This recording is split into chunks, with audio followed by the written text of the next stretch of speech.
Kay buti mo, Panginoon, walang makakatulad mo. Lahat ay galing sa iyo, di ka magbabago. Praise God. Hallelujah. Hallelujah. Sa ngalan ng Ama, ng Anak, at ng Espiritu Santo. Amen. Banal na Diyos, dakilang makapangyarihang Ama, Diyos na may likha ng langit at lupa, ng lahat ng bagay na aming nakikita at di nakikita. Ikaw ang Diyos ni Abraham, Isaac at Jacob. Minsan pa sa oras na ito, patuloy ka namin pinupuri, iluluwalhati, na nakilang sinasamba sa Espiritu at sa katotohanan. Lopin mo naman ang po ay samahan ninyo. Iwanan yung mapaghimalang kamay, kaputi ng lahat ng aming pangangailangan. Inyo pong pagigingin ang mga may karamdaman ng sakit sa ngalan ni Kristo Jesus. Amen. Yaong mga nangihina at ibigatan, inyo pong pag-aani palakasin sa ngalan ni Kristo Jesus. At ang lahat ng kahilingang itataas, ipagkaloob mo at tutunin sa pangalan ng aming Panginoon. Pagpapanayan mo po higit sa lahat ang mabuting balitang aming ihahali upang ito'y magbigay sa amin ang liwanag sa lahat ng makikinig at makakarinig ng mensahe nito upang ito'y maging daluyan ng iyong mga tanda, himala, kapabalaghan, kapangyarihan at walang tigil na biyaya at kapalan. Ito po ang aming samot dalangin sa ngalan ng Ama at ng Anak at ng Espiritu Santo. Amen and amen. Purihin natin ang malakas ang ating buhay sa Diyos.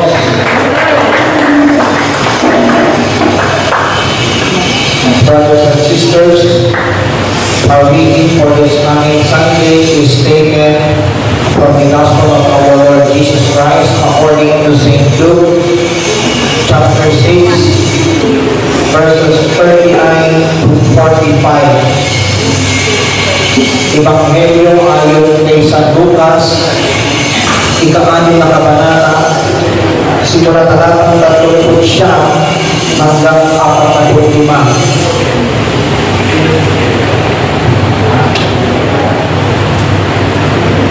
Kung ibang mga nakaupo, mangyari lang ang mga napiling tayo.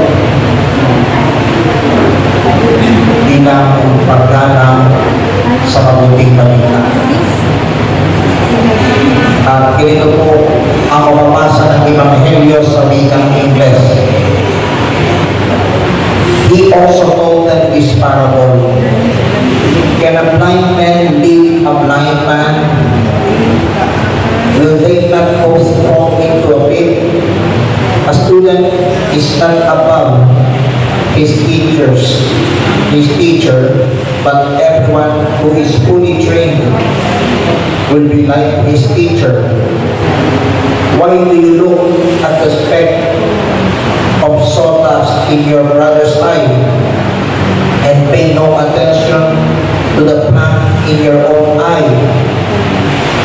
How can you say to your brother, let me take the speck out of your eye, when you yourself fail to see the plank in your own eye? You hypocrite. First, take the plank out of your eye, and then you will see clearly to remove the speck from your brother's eye. No good tree bears bad fruit, nor does a bad tree bear good fruit. Each tree is recognized by its own fruit. People do not pick figs from thorn bushes or grapes from ribs. The good man brings good things out of the good stored up in his heart, and the evil man brings evil things out of the evil stored up in his heart. For out of the overflow of his heart, his mouth speaks. Palakpakan po natin ang malakas ang Panginoon Diyos. Tinanong sila ni Jesus ng patalimhaga, maaari bang maging taga-akay ng bulag ang isa ring bulag? Kapwa sila mahuhulog sa buhay kapag ginawa ang gayon. Walang alagad na higit sa kanyang guro. Ngunit kapag lubos ng natuluan, siya'y magiging katulad ng kanyang guro. Ang tinitingnan mo'y ampoy ng iyong kapatid, ngunit hindi mo pinapansin ang kahinan sa iyong mata. Paano mo sasabi sa iyong kapatid, kapatid, bayaan mo alisin ko ang iyong buhay, gayong hindi mo nakikita ang kahinan na sa iyong mata. Papagpahimbabaw, alisin mo muna ang kahinan sa iyong mata at makikita kang mabuti, sa gayoy maaalis mo ang buhay ng iyong kapatid. Walang mabuting pulong kahoy na namumungan ng masama, at walang masamang punong kahoy na namumungan ng mabuti. Nakikilala ang bawat punong kahoy sa pamagitan ng kanyang bunga, sapagkat hindi napipitas o hindi nakapipitas ng igos sa puno ng aroma, at hindi rin nakapuputi ng ubas sa puno ng dawan. Ang mabuting tao ay nakapagdudulot ng mabuti, sapagkat tigil ng kabutihan ang kanyang puso. Ang masamang tao ay nakapagdudulot ng masama, sapagkat buto ng kasamaan ang kanyang puso, sapagkat kung ano ang pumag-ibig, siyang laman ng dibdib. Brothers and sisters, ito po ang mabuting balita para sa ating lahat. Buhat sa Panginoon. Palakpakan natin ang malakas ng Panginoon. Sige po, mahal po ako sa napakagandang presensya ng Panginoon. Isa po pinagpalang hapon po sa inyo lahat.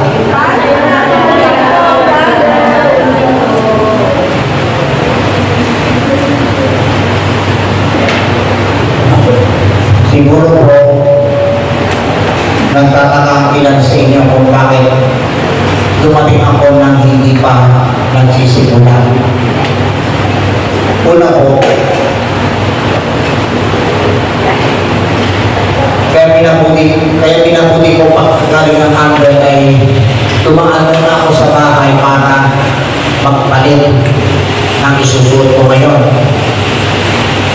At hindi na ako nagtatangalian. Tanongin niyo po ako ng malakas, bakit? Kasi kung magtatanghalian pa ako sa bahay at hindi ko pa inasikaso yung aking ihahayag, palamang late na ako dumating dito. Nakuha niyo po ba ang ibig ko sabihin? So siguro po, by next Monday, be sure na pati mga choy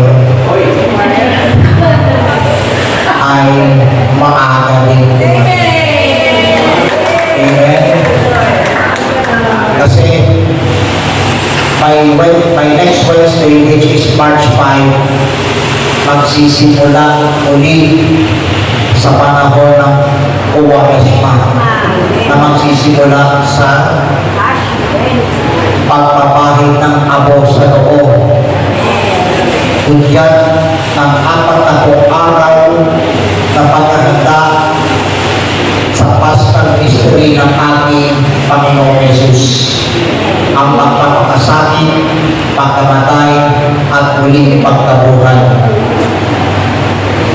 At dahil Miyerkules pa naman, dahil March 5 pa naman ang simula ng season of Lent, malamang Lunes pa lang pwede mang kantahin ng purihin sa oras ng healing message.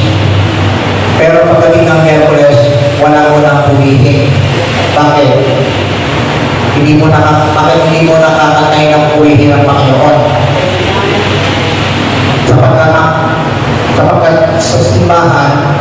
kapag panahon ng Kwaresma, ang inaawit na lang bilang mamayon sa kantang purihin, pagkat ang Diyos natin, Diyos ng pag-ibig. Amen. And then, pagdating ng Lunes, pagkatapos ng Holy Week, which is Monday of Easter Octane, kasi ang Easter Sunday is April 20, April 21, balik sa purihin ng Panginoon na kanta. Naunawaan niyo po ba ibig kong sabihin?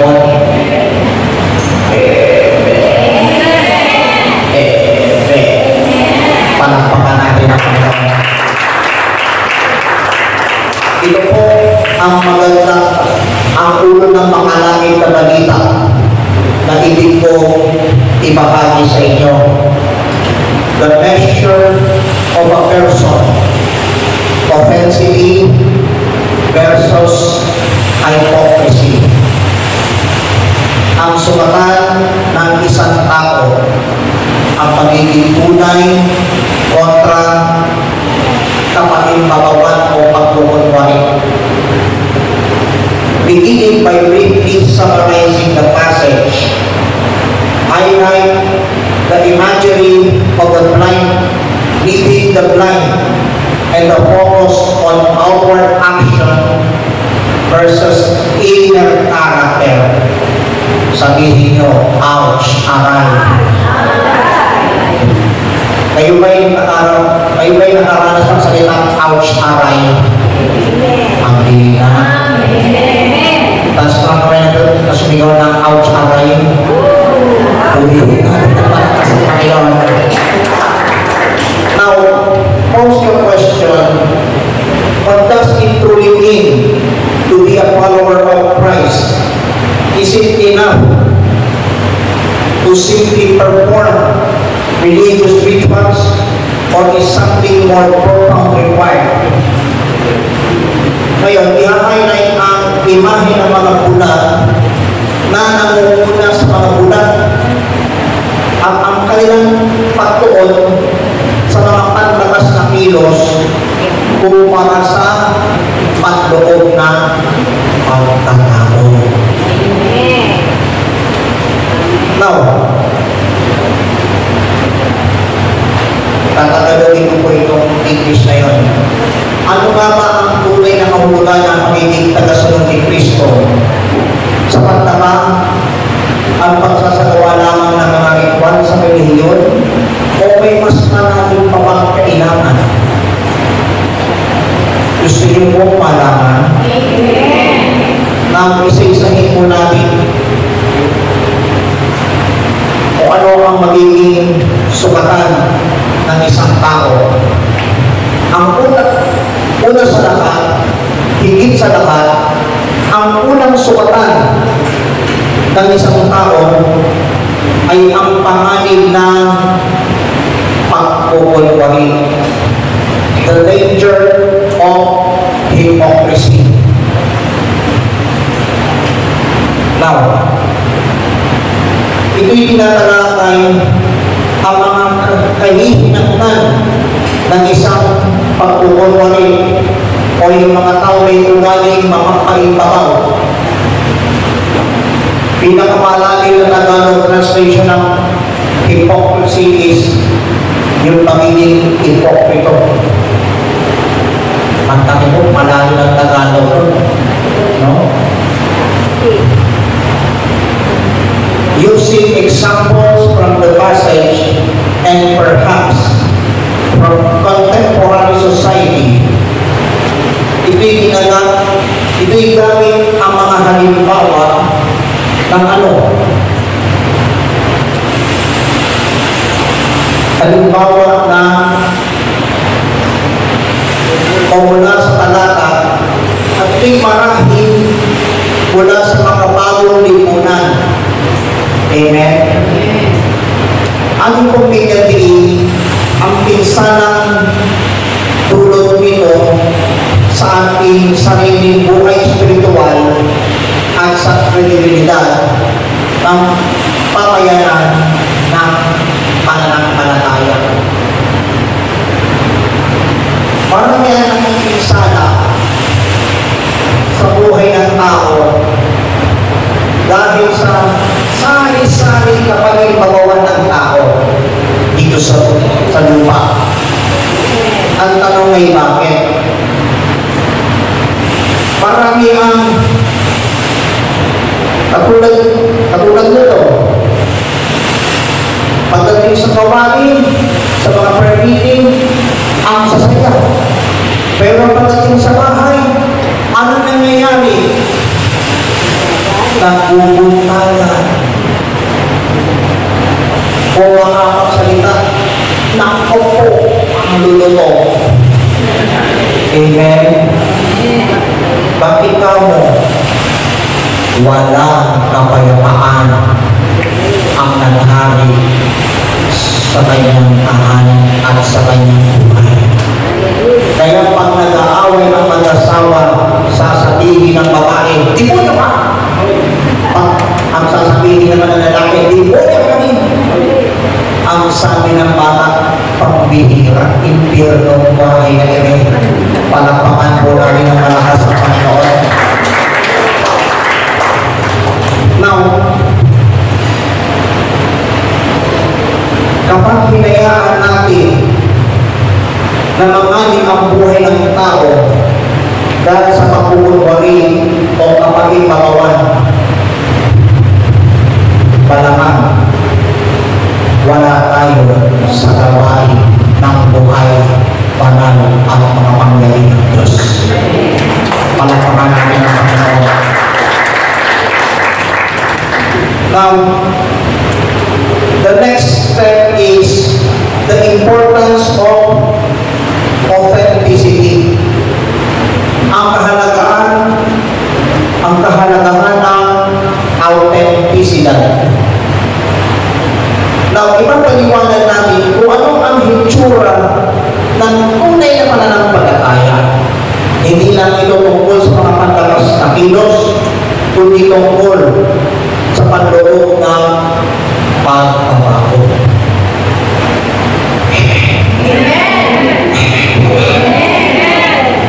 Now, isang tunay na pagmamahal sa Diyos at sa kapwa at isang pangako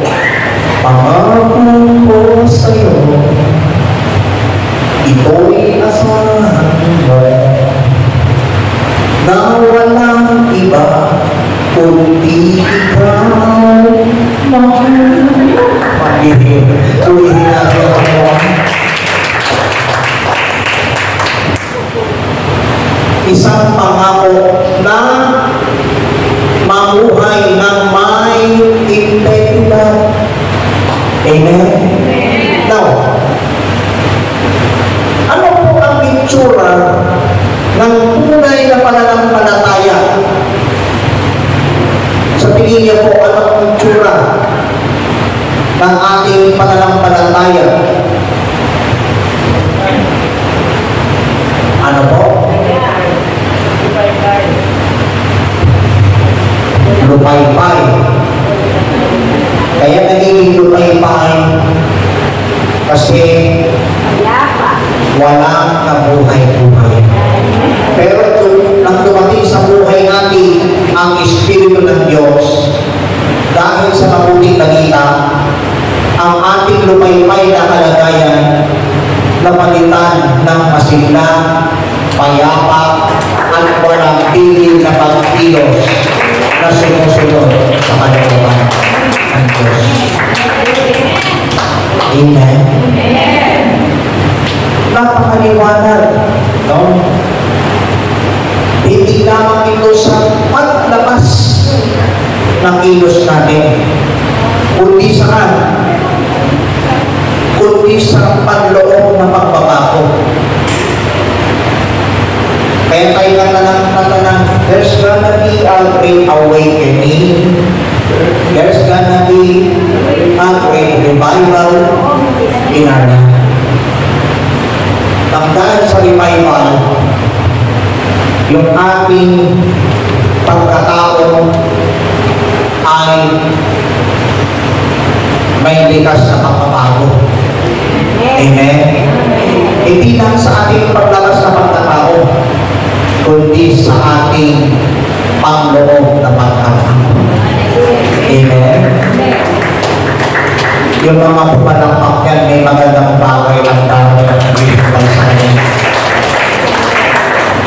isang tunay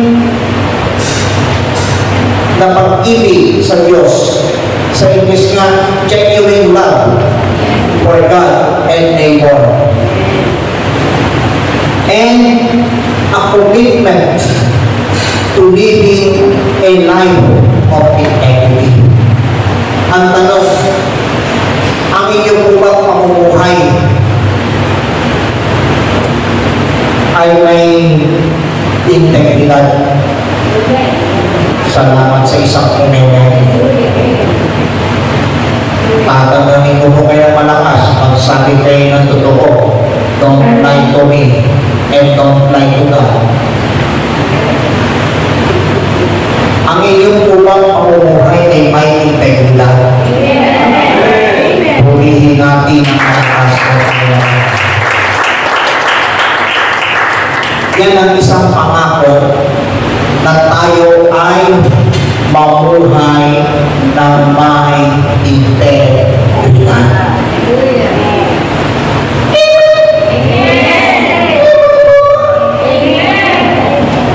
Okay. Now, ang susunod na hakbang ay suriin ang ating sariling puso. Examining our own hearts. Now, kayo'y ating hinayatin na pagpinay-nilay ang pagpinilay-nilay sa sarili, brothers and sisters. At hinihiling ko sa inyo na tapat na suriin ang inyong sariling buhay. Ang tanong ay, kayo ba'y nabubuhay alinsunod sa ating mga paniniwala? Ang hina. Tunay ba ang ating pananampalataya o nagtatago sa likod ng isang panlabas na anyo ng pagsunod sa relihiyon? Ano po? Unay. Sino ka sa ating tunay? Hindi importante yung pagtaas sa pagtaas para ng kamay, hindi niya importante kung may giving powers pa. Amen.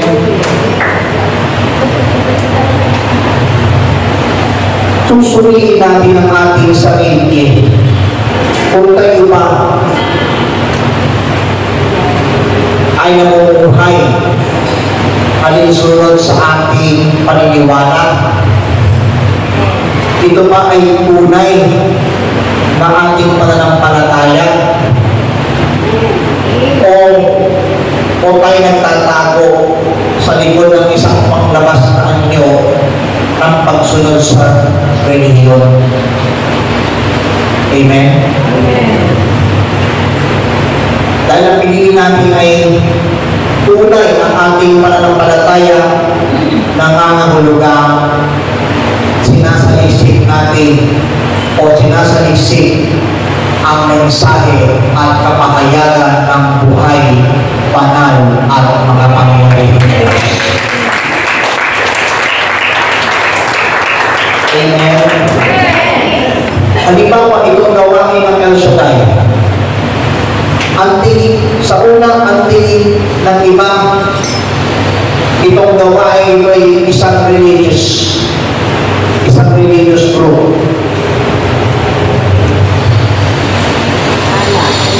FYI po, ang El Shaddai ay hindi po isang religious. Hindi po religion ang pangalan El Shaddai. Itong pangalan El Shaddai, isang ipinakikilala ang pangalan ng Diyos na makapangyarihan sa lahat sa wikang Hebreo.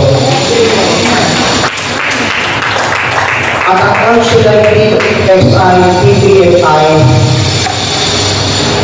ang ibig sabihin ng PPFI ay Prayer Partners Fellowship International, ay kasapi ng Catholic Charismatic Renewal Movement na nagmula sa Archdiocese of Manila. Amen.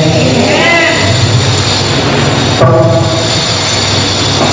imagine niyo, mula 1984 at magpahanggang sa kasalukuyan, tuloy pa rin ang pagpusto ng gawain ni Yahweh al Shaddai sa looban o sa lakas ng ating banal na simbahan. Amen?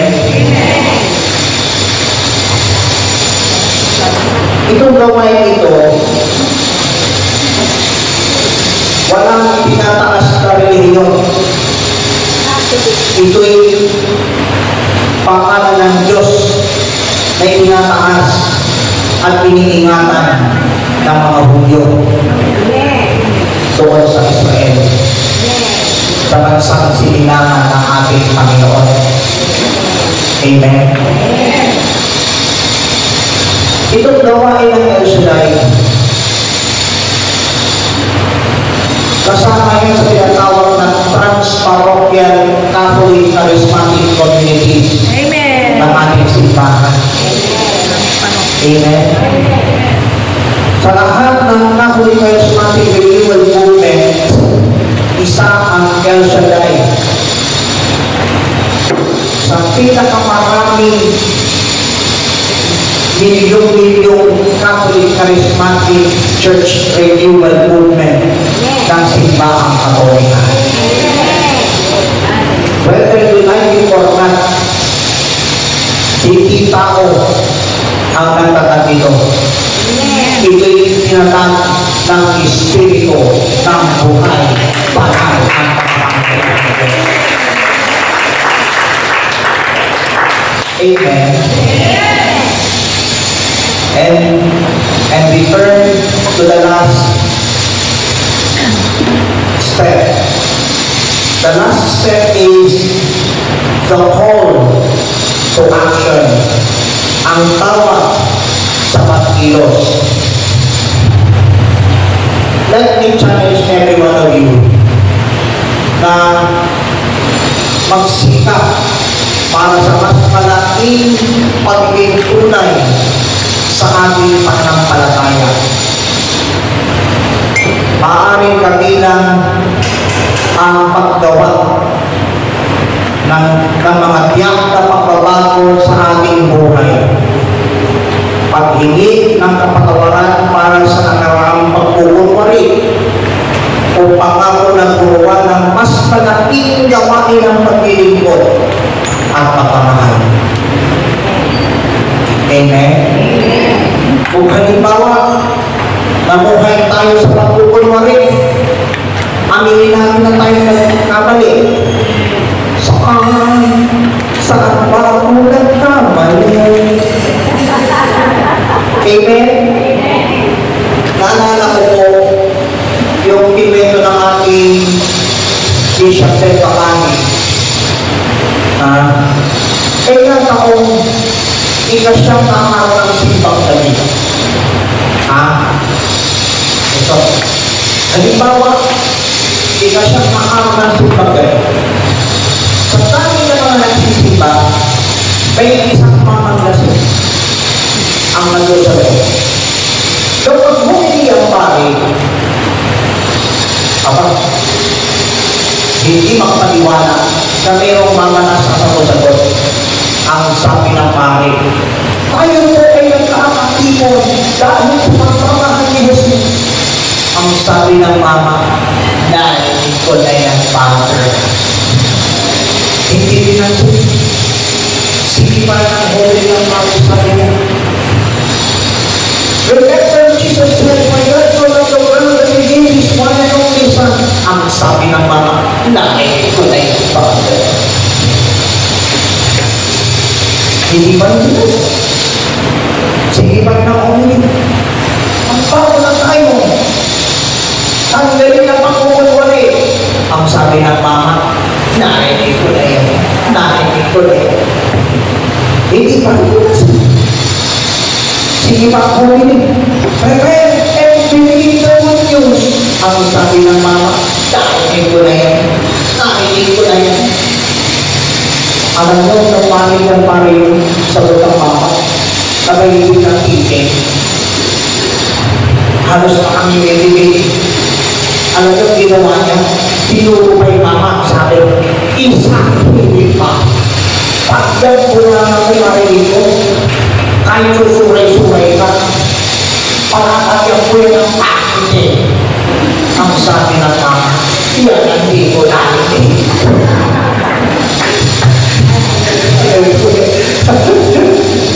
Amen. Ano yung sabihin nun?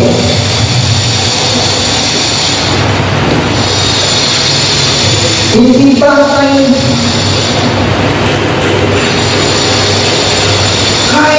kahit pagsabutan pa,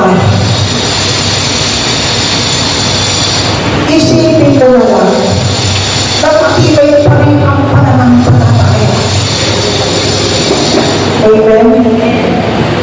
Kapag matibay ang pananampalataya mo kay Yahweh El Shaddai at hindi ka nagkamali ng taong dinadaluhan mo, kapatid, friendship, na prayer partner at kapuhan,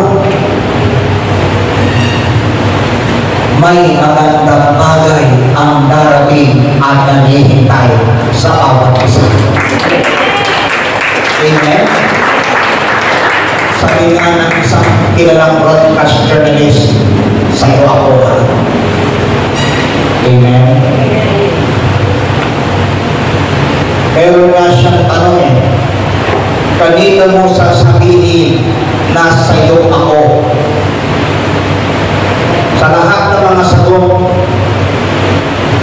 at sari-sari, ang sagot ay sa asawa ko, sa anak ko, o kahit sino. Ngunit sa ating lahat, dito sa gawain ito, kung ako ang tatanungin, kanino ko sasabihin ang salitang sa'yo ako? Sino pa? Si Yahweh El Shaddai. Amen? Taas mga kamay ninyo. Taasan ninyo yung dalawang kamay. Sabihin niyo na malakas, El Shaddai, sa'yo ako ha. Ulitin natin ang malakas ang Panginoon. Now, bilang pangwakas,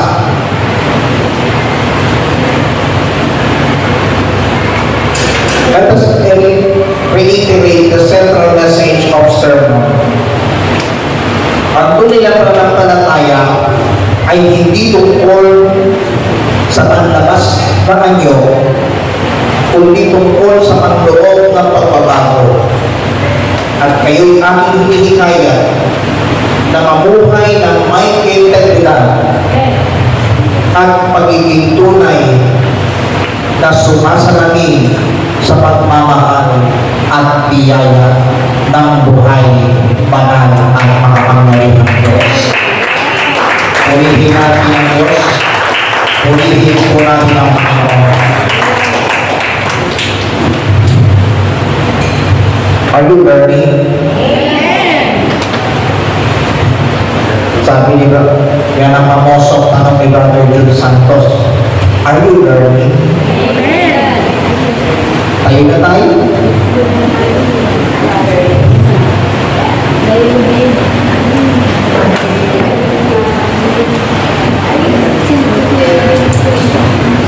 Lagi kong itaas sa inyong mga kamay bilang tanda ng ating pagsuko ng ating sarili sa Diyos.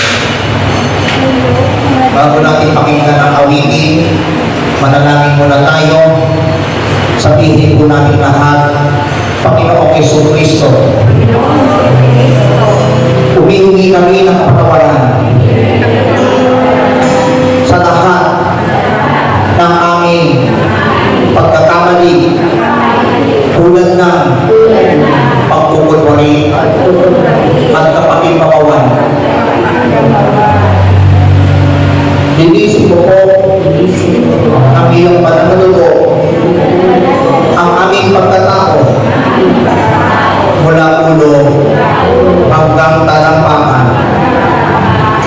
Panginoong Hesus, taus-puso po kami nagpapasalamat sapagkat patuloy namin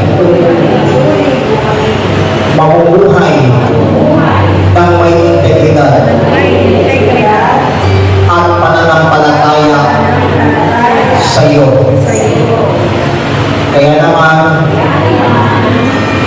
lubos po kami nagpapasalamat sa iyong mga salita tungkol sa sukatan ng pagkatao.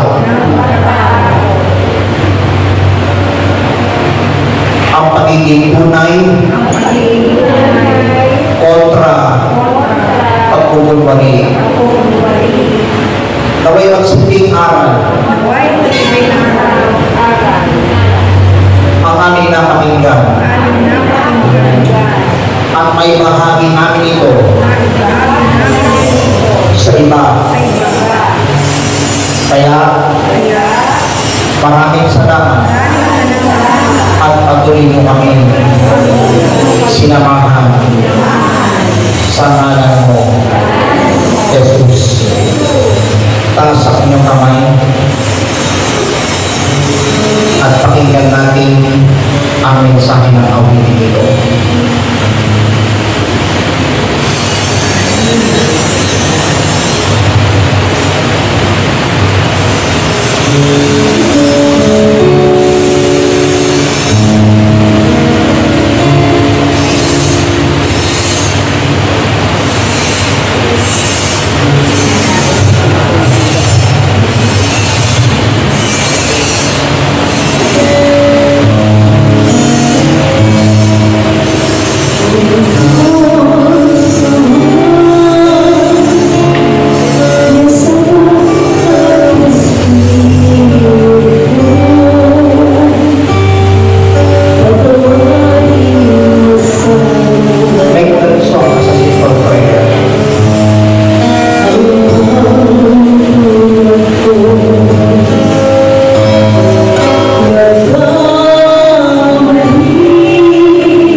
Pagpalain mo rin po ang managtaguyod ng iyong gawain. Simula sa coordinator hanggang sa pinakamabatang dito, kasama ang mga awit at mga nagdo at ang mga nagsusuporta sa iyong gawain. Patuloy mong pagpanain ang bawat isa. Sundan mo po ng iyong mga tanda, himala, kababalaghan, kapangyarihan, at walang tigil na biyaya at pagpapala sa ngalan ni Jesus. Taas ang lahat ng nais paspasan ng Panginoon. Ang inyong mga prayer requests, tubig, langis, asin, Biblia, handbags, wallets, panyo, at iba pang bagay na ibig pagpalain ng buhay, banal at makapangyarihang Diyos.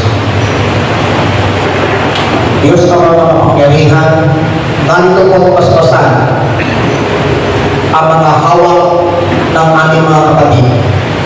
Ang kanilang mga handbags, wallets, Biblia, tubig, langis, asin, panyo, at iba pang bagay na kanilang pinataas. Gamitin mo po bilang mga sangkap upang ang sino makahipo ay sundan ng iyong mga tanda, himala, kababalaghan, kapangyarihan at walang tigil na biyaya papala. Maging ang kanilang mga prayer requests na nakasulat sa mga papel ang kanilang mga kahilingan.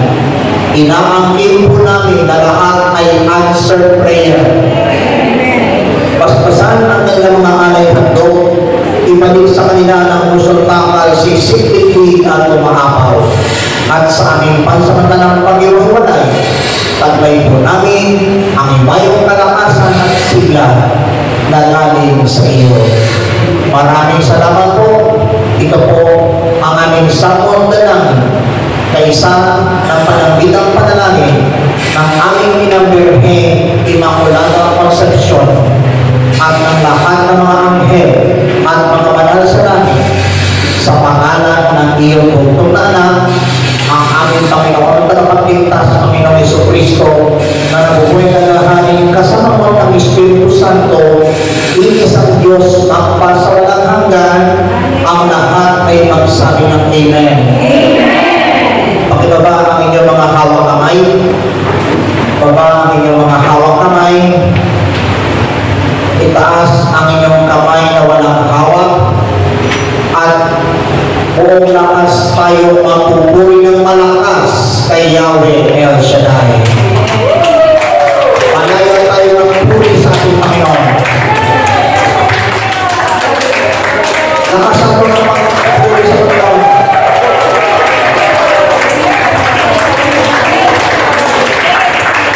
Praise God. Hallelujah. Taas ang kamay niyo. Taas po ang inyong kamay. Pagtapon ko, ito po ang inyong sisigaw. El Shaddai, sa iyo ako ha. El Shaddai, sa iyo ako ha.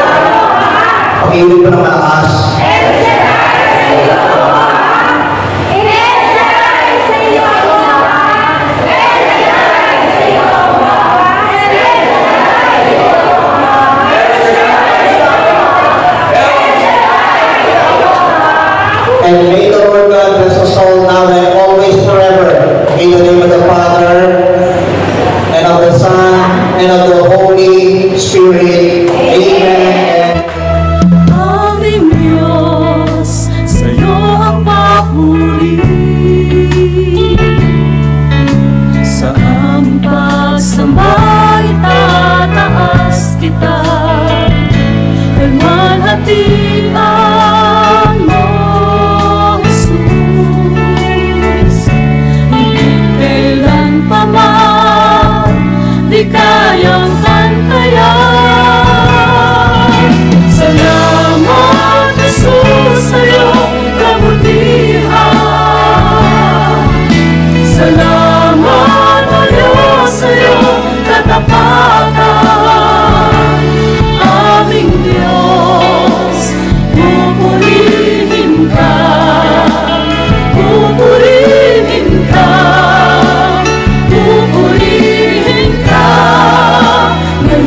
at kailanman.